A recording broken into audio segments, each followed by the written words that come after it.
Assalamualaikum warahmatullahi wabarakatuh. Gimana dong?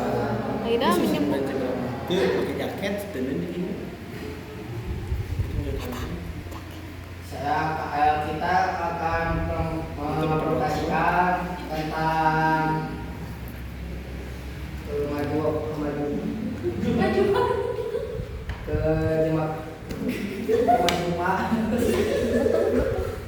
kemajuan agama dan LAS dan jadi gimana?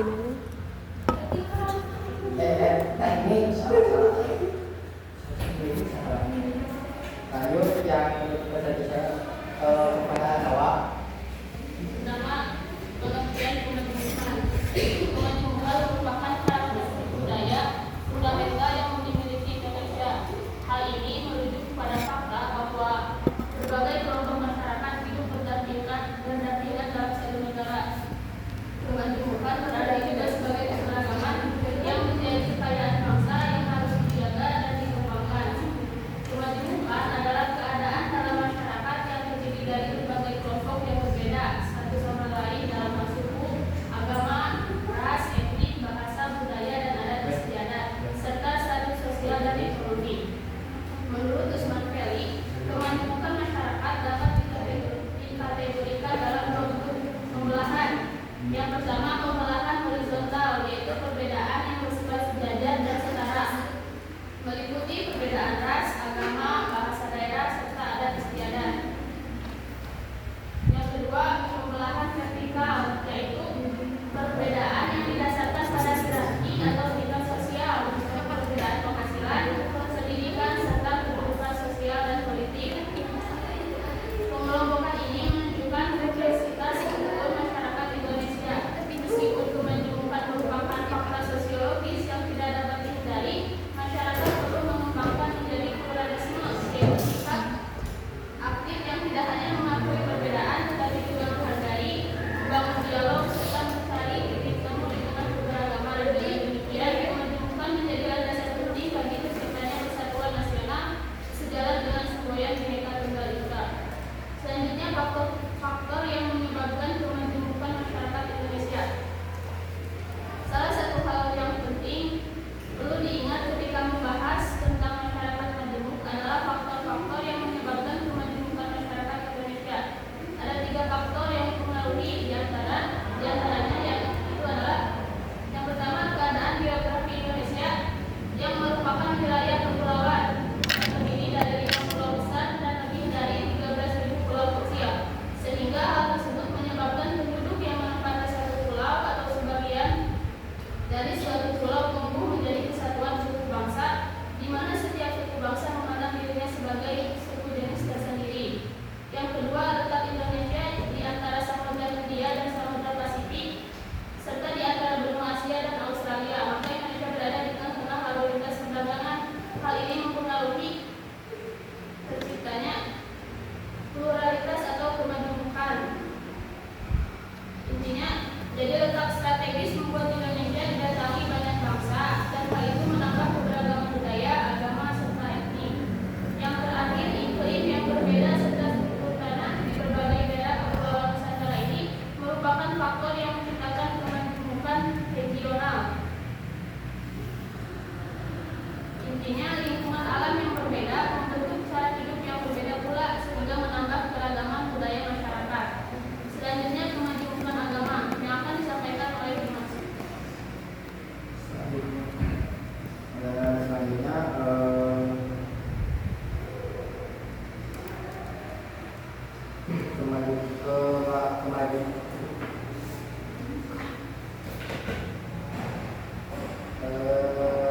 kemajukan agama. Kemajukan agama adalah kondisi di mana dalam suatu masyarakat terdapat beberapa agama atau kepercayaan yang dianut oleh warganya. Masing-masing agama memiliki ajaran ritual, tempat ibadah, kitab suci, dan tradisi yang berbeda-beda. Kemajukan agama merupakan salah satu fakta yang tidak terbatas, khususnya dalam konteks hidup bersama di Indonesia. Bangsa Indonesia tidak hanya memiliki keberagaman suku, adat, istiadat, warna kulit, golongan, ras, dan perdagangan hidup. Tetapi belum memiliki keberagaman agama dan agama. Ada 6 agama resmi di Indonesia, yakni Islam, Kristen, Katolik, Kristen Protestan, Hindu, Buddha, dan Konghucu. Selain itu juga terdapat berbagai agama atau aliran lain di luar agama resmi tersebut, seperti Marapu di Sumba dan Jimitu di Sabu, Nusa Tenggara Timur. Setiap agama memiliki tempat ibadah dan ritual yang berbeda-beda, yang semuanya dihargai dan dilindungi oleh negara. Toleransi antara umat beragama menjadi salah satu fondasi penting dalam menjaga harmoni sosial di Indonesia. Dari Abdurrahman Wahid 2006, contohnya konflik dari toleransi ini bisa dilihat di daerah seperti Yogyakarta dan Bali, di mana masjid, gereja, pura dan vihara dapat berdiri berdampingan dalam satu lingkungan. Prioritas atau kemajuan agama menjadikan karakter khusus bagi bangsa Indonesia yang membedakan dari bangsa lain di dunia dengan kata lain. Pluralitas agama turut serta dalam mengasah konvensi pendidikan Indonesia sebagai negara yang bersifat majmuk keberagaman. Ini merupakan kekuatan, namun juga dapat menjadi sumber konflik ketika agama dijadikan dasar pembenaran tindakan diskriminatif atau kekerasan. Berbagai peristiwa seperti konflik Ambon dan Oslo, pengeboman gereja, serta penolakan pendirian rumah ibadah menunjukkan bahwa persoalan ini nyata. Salah satu faktor yang memicu muncul permasalahan antara umat beragama adalah iklim kebenaran absolut yang kemudian dibawa ke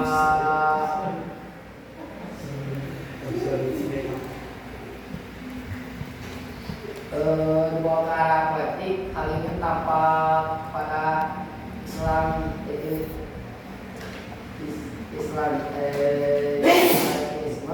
yaitu ideologi yang menjadikan Islam bukan hanya sebagai agama, tetapi juga sebagai dasar politik dan sistem negara. Islamisme berbeda dari Islam. Islam mengajarkan rahmat dan kedamaian, sedangkan Islamisme menekankan penerapan hukum Islam secara total dan eksklusif. Kemajuan agama tidak lengkap menyatakan bahwa semua agama sama untuk selanjut setiap orang dapat beribadah. Agar kita ketika bosan dengan agama terdahulu, anggapan ini keliru, sebab kejemukan agama tidak membenarkan adanya pencampuran hukum agama atau mengizinkan pindah agama. Kemajuan agama juga tidak hendak menegaskan bahwa semua penganut agama maupun bentuknya dapat dibenarkan untuk dikejemukan agar dapat dipahami sebagai berikut. Yang ke-1, bukan hanya pengakuan akan adat umat lain, juga keterampilan jiwa untuk menjalinkan kerjasama antara sesama sesama pemeluk agama bahkan ateis sekalipun, bukan kosmopolitanisme di mana agama hidup secara berdampingan tapi tidak saling belajar apalagi bekerja sama. Yang ketiga bukan relativisme yang mana semua agama benar dianggap karena penghargaan kepada penganutnya. Yang keempat bukan sistematisme di mana semua agama yang ada di suatu tertentu kemudian melahirkan agama yang baru. Dengan demikian kemajuan agama tidak dapat dipahami hanya dengan mengatakan bahwa masyarakat majmuk beraneka ragam dan terdiri dari berbagai suku.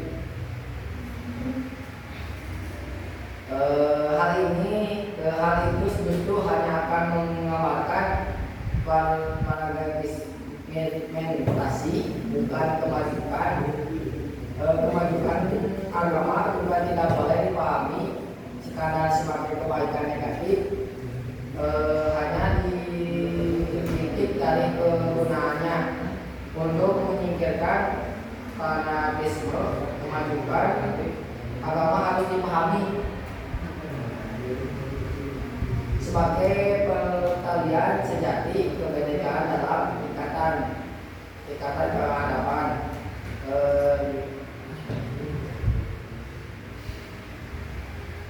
Bahkan kemajuan agama adalah suatu keharusan bagi keselamatan umat manusia. Hal itu bahkan mendorong akhirnya semua kesadaran baru dalam beragam seperti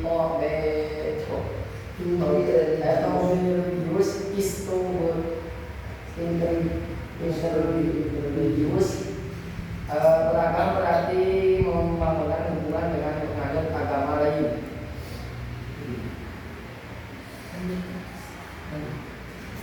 Dan selanjutnya kemajuan ras. Kata ras berasal dari bahasa Prancis dalam Italia yaitu race.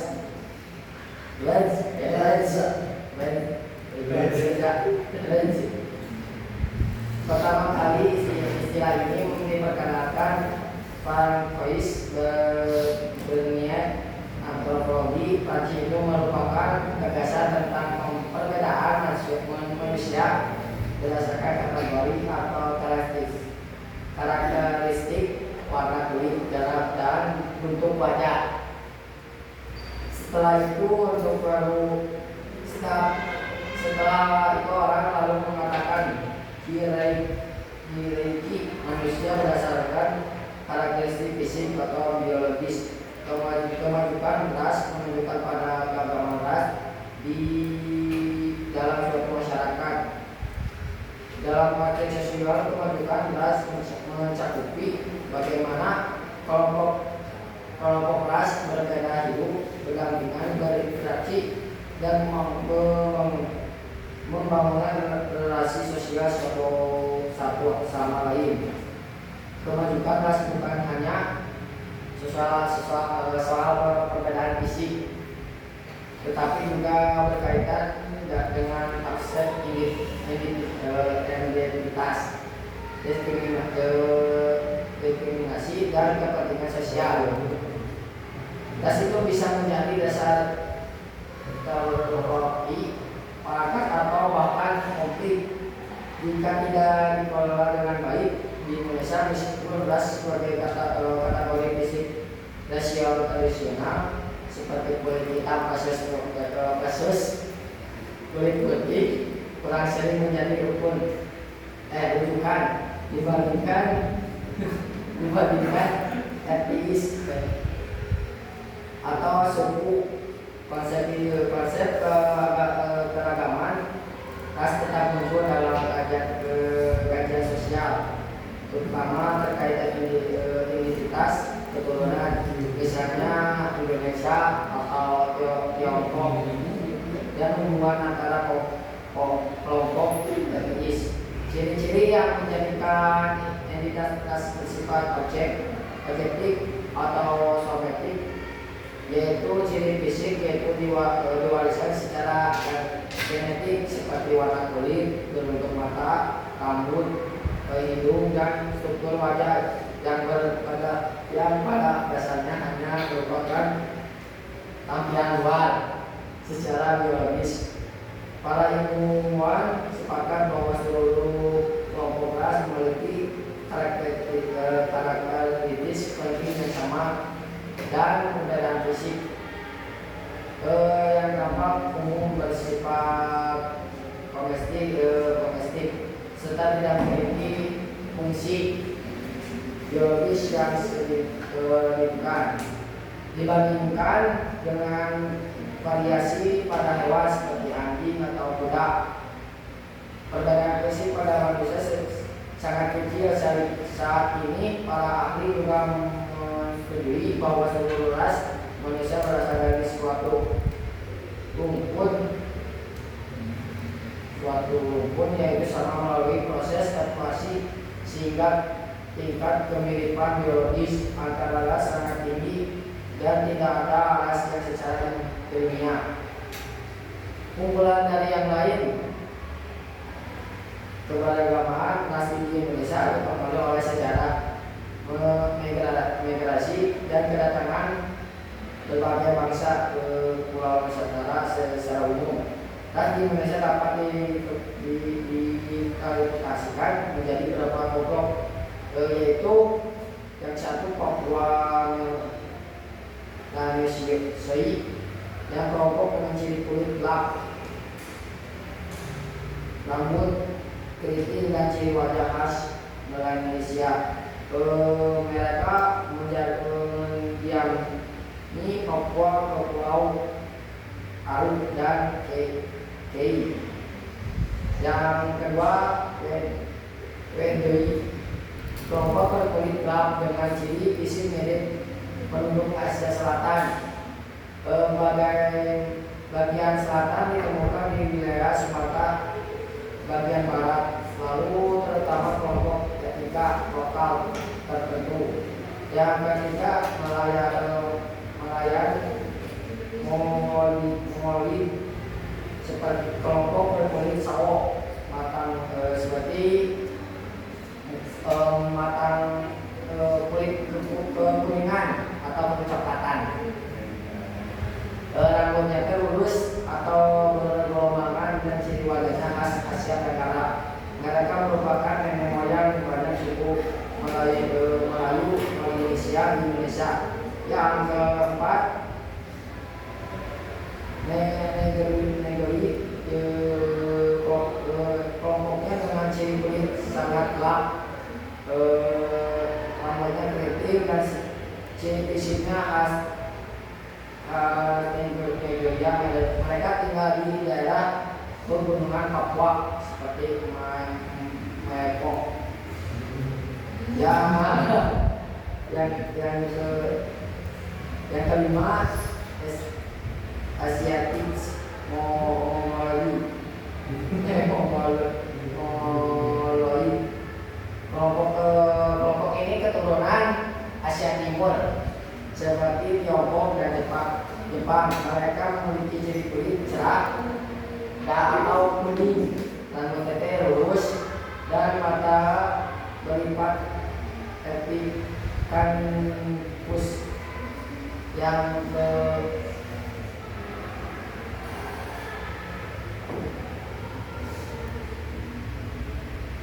yang ketujuh Wekasoid. Kelompok ini keturunan Eropa atau disebut Timur Tengah dan Asia Selatan seperti Belanda, Inggris, Arab, India, dan Pakistan. Mereka memiliki ciri kulit terang hingga kecoklatan, hidung mancung dan rambutnya lurus atau bergelombang. Nah, selanjutnya ada kedudukan etnik.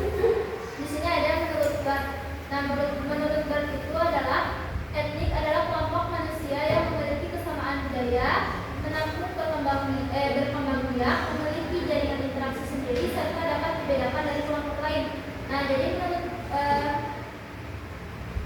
menurut Bart itu ini ya kelompok etnik kemajemukan etnik itu. Nah, terus di sini ada menurut Anthony Smith. Nah, menurut beliau kemajemukan etnik itu adalah menambahkan bahwa komunitas etnis ditandai oleh kesamaan nenek moyang, ingatan sosial, sejarah, dan elemen budaya tertentu. Nah, jadi menurut mereka itu etnik adalah kelompok manusia dengan kesamaan ras, adat, agama, dan bahasa, keturunan dan sejarah yang berbentuk ketertarikan sosial dan budaya.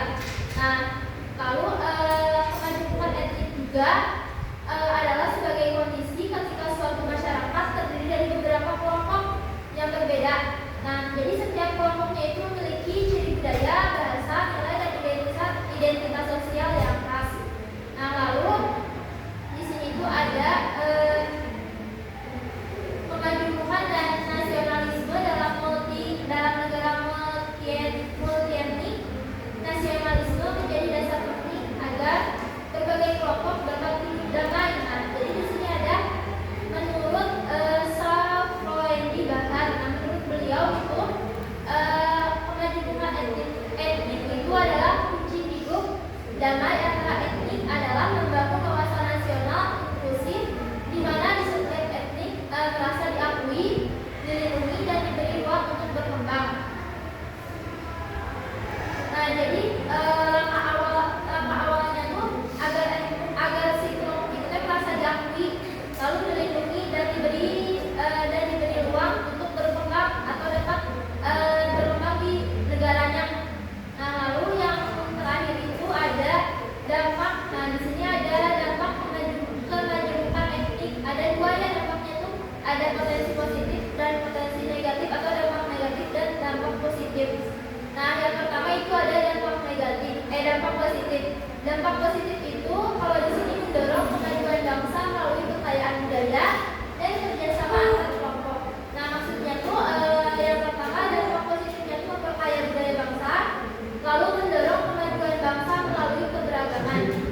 Lalu yang kedua itu ada potensi negatif atau dampak negatif. Nah, di sini itu ada jika tidak dikelola dapat memunculkan rasa khas, stereotip, dan sikap primordial berlebihan yang berpotensi menimbulkan konflik dan disintegrasi sosial.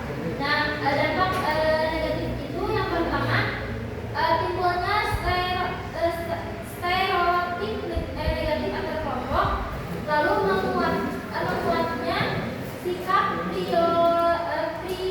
primordial, lalu yang terakhir itu memicu konflik dan disintegrasi sosial jika dikelolanya tidak dengan baik. Nah,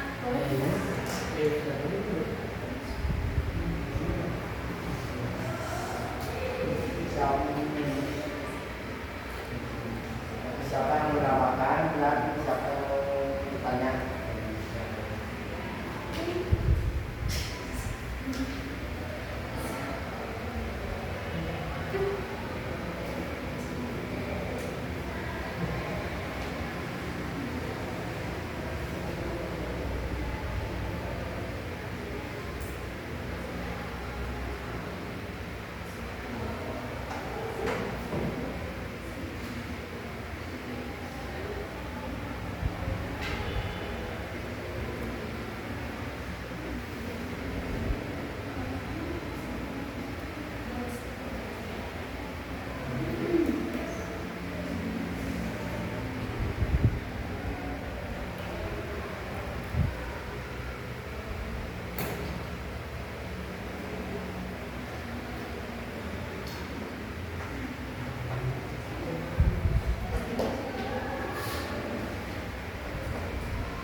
Jadi kayak contohnya tuh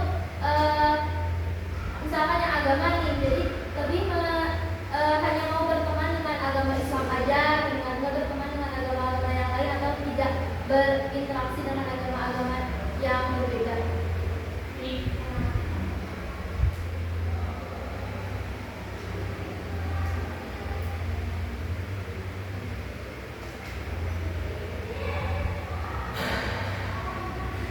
Ada yang mau ditanyakan lagi?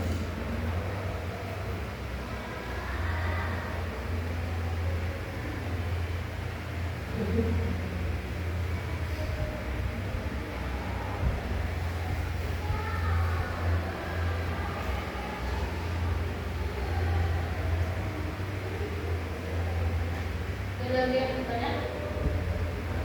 Kalau cukup mungkin di sini yang terakhir ada kesimpulan ya.